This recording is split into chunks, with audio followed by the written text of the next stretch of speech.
Hello tout le monde! Alors moi c'est Laura, j'ai décidé de commencer une chaîne YouTube car je pars 2 ans en PVT Canada d'ici 2 mois. Donc j'ai déjà préparé pas mal de choses et je voulais en discuter avec vous. Donc j'ai décidé de faire cette chaîne YouTube pour montrer un peu à mes proches et à vous ce que j'allais faire pendant ces 2 ans. Donc avant tout, je fais cette vidéo pour vous expliquer comment j'ai organisé mon départ. Donc je me suis aidée beaucoup de ce petit bouquin qu'on trouve sur le site PVT Canada. Donc on peut l'avoir aussi en PDF. Moi je préfère tout ce qui est bouquin, donc j'ai pris en bouquin. Voilà. Et vraiment très intéressant par rapport à avant le départ, pendant le départ, après le départ aussi, quand on revient.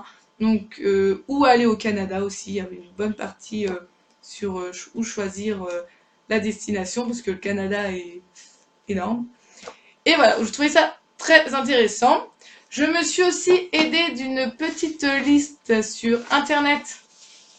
Franchement, je trouve que c'est une bonne idée. Comme ça, je suis sûre de rien oublier. Je coche quand j'ai fait ce qu'il y a à faire. Donc pour cette vidéo, je vais m'aider de cette liste aussi pour vous parler un petit peu de tout. Donc si vous avez des questions après, n'hésitez pas en commentaire. Et j'essaierai de répondre. Après, je commence tout juste, donc je ne sais pas tout, mais s'il y a quoi que ce soit, j'essaierai de répondre.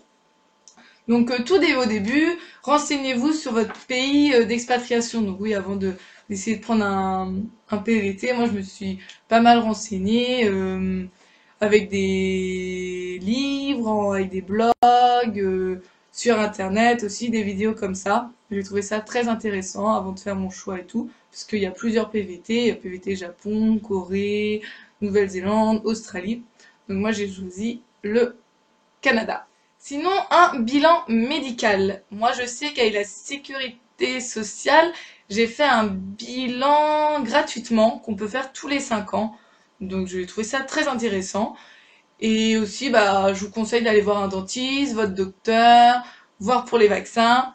Je sais que j'ai fait une trousse à pharma, moi, pour les médicaments pour partir. Comme ça, j'aurai le maximum de choses là-bas. Sinon, l'assurance. Donc l'assurance, c'est un point important. Donc je vous conseille de bien réfléchir. Donc il y en a plusieurs, Globe PVT, Chacpas, CCM. Vous trouverez tout ça sur internet. Donc prenez le temps de tout bien lire. Après, ça dépend aussi de ce que vous voulez. Moi, je sais que je vais prendre le Globe PVT. Parce que ce qui est bien, je trouve, c'est que si on revient, on est remboursé. Ce que tout le monde ne fait pas. Et je trouve ça intéressant. Apprenez la langue. Donc c'est vrai que moi je vais sur Montréal, donc ça sera le français, mais j'apprends quand même avant de partir l'anglais. Enfin, j'essaye. Et je pense prendre des cours aussi quand j'arriverai à Montréal sur place. Et après, j'ai l'intention de vraiment visiter tout le Canada. Donc du coup, je pense que j'apprendrai pas mal aussi en me déplaçant. Et quand on n'a pas le choix, de toute façon, on se débrouille comme on peut. Donc vérifier le passeport, oui, par rapport aux dates, que tout soit bien, que c'est bonne date. Demander le visa, donc ça c'est au tout début. Réservez vos billets d'avion. Donc moi c'est ce que j'ai fait en premier à partir du moment où j'ai le visa. Comme ça je savais exactement combien de temps il me restait pour préparer le voyage. J'ai décidé de partir en mai parce que je préfère partir quand il commence à faire un petit peu plus chaud là-bas parce que je trouve que c'est plus simple pour aller à la rencontre des personnes quand il y a le soleil, quand il fait chaud, d'aller de se sentir mieux dans l'environnement au début quand on connaît pas grand-chose. Donc c'est pour ça que j'ai choisi de partir quand il fait chaud, quand ça commence à faire chaud. Pensez à résilier vos abonnements, donc tout ce qui est téléphone, tout ce qui est assurance aussi, internet. Donc pensez à bien tout résilier et puis à vous renseigner là-bas. Moi je me suis déjà renseignée où je vais prendre pour mon portable, internet, tout ça. C'est quelque chose que j'ai fait avant de partir par rapport à internet. Résilier vos contrat, donc assurance voiture.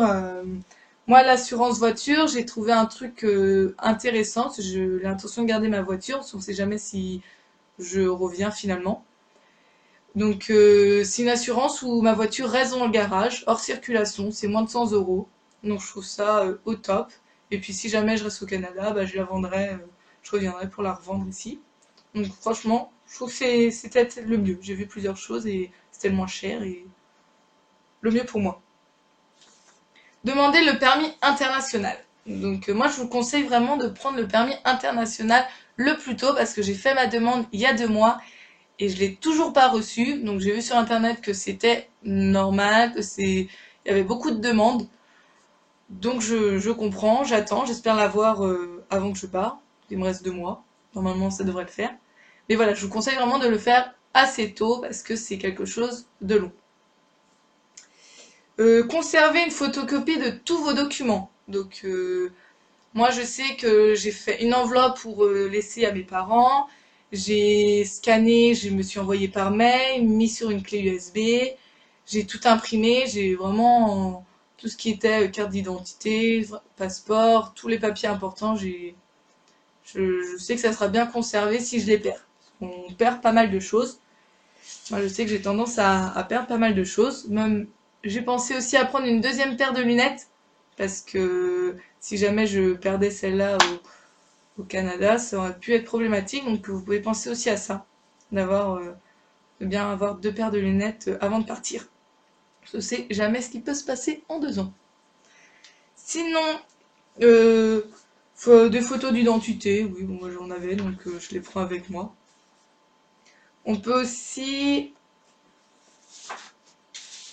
alors pour tout ce qui est maison, appartement, donc bah, il faut bien penser à tout déménager. Moi j'ai tout ramené chez mes parents. Sinon vous pouvez louer des garages aussi pour mettre tous vos affaires. Moi ça va, c'est la facilité. Après j'ai quand même fait un bon tri avant de partir. Ce qui est positif aussi quand tu pars, c'est qu'on fait un bon tri. Prenez rendez-vous avec la banque. Donc moi c'est ce que j'ai fait aussi. J'ai pris un rendez-vous avec ma banque. Je me suis bien renseignée, donc n'oubliez pas de bien voir toutes les propositions qu'ils peuvent faire. Ça dépend de chaque banque.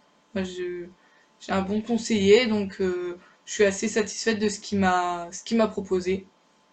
Donc je vais prendre ça et puis j'aurai aussi la banque au Canada où je me suis déjà renseignée. Donc je sais pas trop entre Banque Nationale ou Desjardins. Je pense qu'en arrivant, je vais aller voir les deux et je vais voir ce qu'ils me proposent. Mais renseignez-vous sur internet, il y a plusieurs choix aussi. Et le mieux c'est de se renseigner avant de partir, comme ça quand tu arrives, vous, vous allez à plusieurs endroits et vous voyez ce qui est le mieux. Mais vous n'avez pas besoin de chercher sur internet. C'est mieux de faire ça avant de partir. Voilà, je crois que j'ai parlé un petit peu de tout. Donc si j'ai oublié des choses, n'hésitez pas à les mettre en commentaire. Mais je pense avoir dit pas mal de choses. Et si vous avez des questions, n'hésitez pas. En tout cas, moi j'ai hâte de partir. Il reste plus que 2 mois et l'aventure commence. Donc je vous mettrai des vidéos de tout ça. J'ai hâte. Voilà, voilà. Bisous, bisous!